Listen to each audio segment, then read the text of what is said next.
बच्चों, मैं हूं तुम्हारा दद्दू और आज मैं तुम सबको एक कहानी सुनाता हूं। कहानी है चतुर तोता।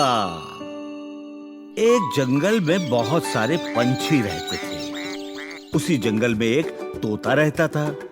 उस तोते के पास बहुत सारे जेवर थे, जिसकी वजह से वो अपने घर में हमेशा बंद रहता था। और एक बार पंछियों को पता चला कि उसकी वहीं मौत हो गई और उसके घर में उसकी आत्मा का वास होने लगा, जिसकी वजह से कोई भी उस घर में नहीं जाया करता था। एक दिन दूसरे जंगल से एक तोता आया। उसने जब उस घर को देखा तो कालू कौवे से कहा, अरे भाई, ये घर इतना खाली क्यों है? क्या इसमें कोई रहता नहीं है? रहता है ना, एक आत्मा, तोते की आत्मा। तोते की आत्मा? ये तुम क्या कह रहे हो? आज की दुनिया में भी तुम इन सब बातों पर विश्वास करते हो? अरे भैया, विश्वास नहीं करते हैं। उसने कई सारे पंछियों को मार दिया है, इसी वजह से कोई वहां नहीं जाता। और तुमसे भी कह रहा हूँ कि उस मकान से दूर ही रहना, वरना तुम भी मारे जाओगे। ये सुनकर मिट्ठू तोता वहां से चला गया। अगले दिन मिट्ठू तोता एक पेड़ पर बैठा था कि तभी अचानक जंगल में शोर मच गया। गुटर को कबूतर को भूतिया तोते ने मार दिया। गुटर को कबूतर को भूतिया तोते ने मार दिया। ये सुनकर मिट्ठू तोता काफी हैरान हुआ।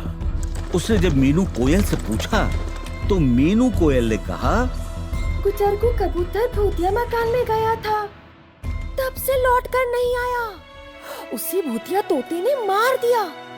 हम सब मना करते थे कि वहाँ मत जाना, पर वो चला गया। देखो। क्या? ये तुम क्या कह रही हो? ये कब हुआ? आज सुबह की बात है। वो हम लोगों से कह रहा था कि वो उस भूतिया मकान में जाएगा, और ये कहकर वो चला गया, और फिर वो लौट कर ही नहीं आया। और ये कहकर मीनू कोयल वहां से चली गई। मीनू कोयल के जाने के बाद मिट्ठू तोते का मन नहीं माना और वो भी उसी मकान की तरफ चल पड़ा। मकान पर पहुंचने पर उसने अपने आप से कहा, ये मकान दिखने में तो भूतिया लगता नहीं है, तो फिर लोग इससे क्यों डरते हैं? मुझे इसके अंदर जाकर देखना चाहिए।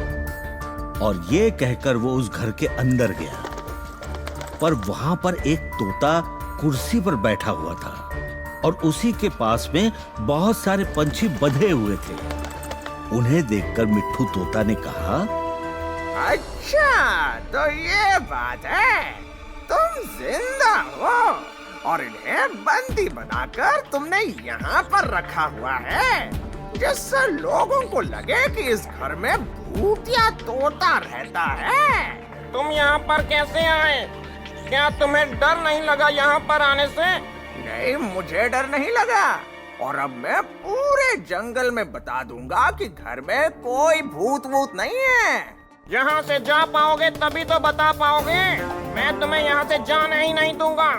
देखते हैं तुम मुझे कैसे रोकते हो।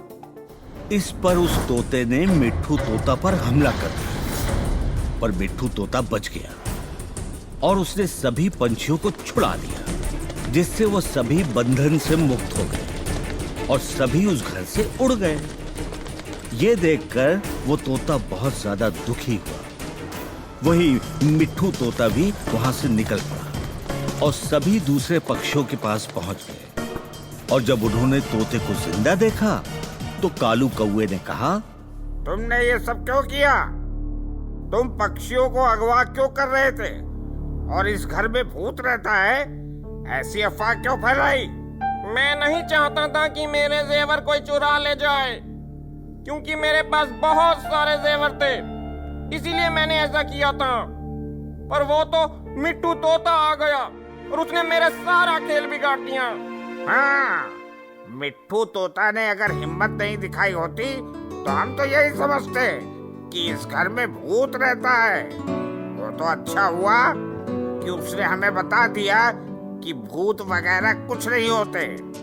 इसके बाद उस तोते को छोड़ दिया जाता है और अब सभी जंगल के पक्षी बहुत खुश थे कि उस मकान में कोई भूत नहीं रहता और अब सभी आराम से जंगल में घूमते हैं।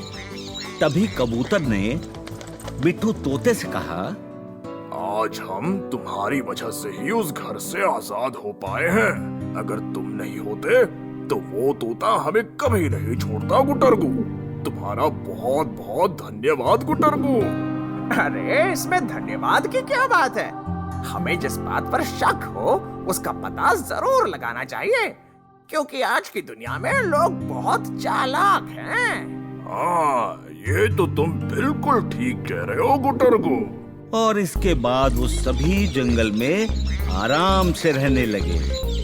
तो बच्चों, इस कहानी से क्या सीख मिलती है कि भूत कहीं बाहर नहीं होता। भूत हमारे शरीर में मन रूपी वहम है।